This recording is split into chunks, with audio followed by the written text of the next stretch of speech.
En la parsha de esta semana, Parshat Vayigash, encontramos como Jacob con toda su familia se fueron para Egipto para instalarse en Egipto, porque Yosef era el virrey de Egipto y podía ayudarlos, nutrirlos, sustentarlos, etc. Muy bien.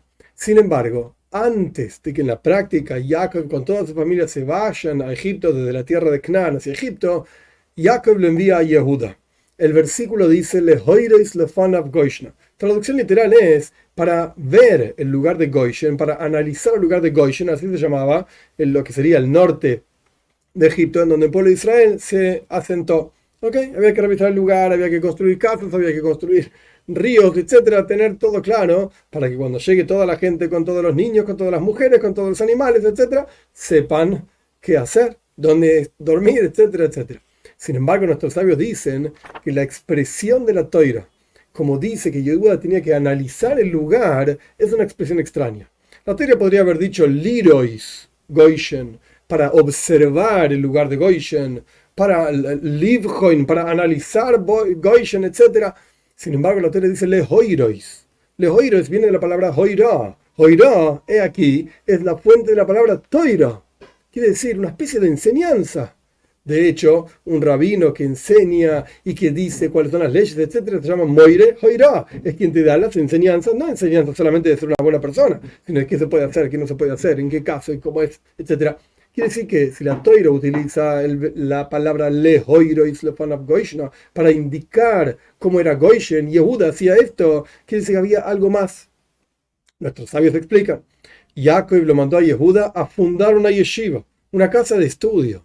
Porque Jacob tenía claro que el exilio en el cual se iban a meter, por así decir, e iban a estar en la práctica 210 años, iba a ser el exilio más duro de toda la historia del pueblo de Israel, incluso más duro que el de hoy en día. Punto número uno, el pueblo de Israel todavía no tenía la Torá, no había sido entregada la Torá. La Torá misma es una herramienta a través de la cual nosotros sobrevivimos en el exilio. De hecho, Reb Sadia Gaon, un gran sabio del pueblo de Israel, año 900 aproximadamente, dijo: el pueblo de Israel no es un pueblo sino en su Torá.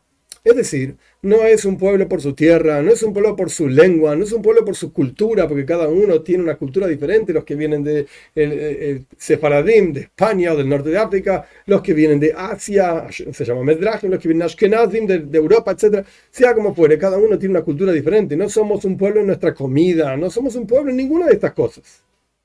¿En qué somos un pueblo? En que tenemos una toira. Y es la toira lo que nos une y lo que nos da nuestra identidad como pueblo.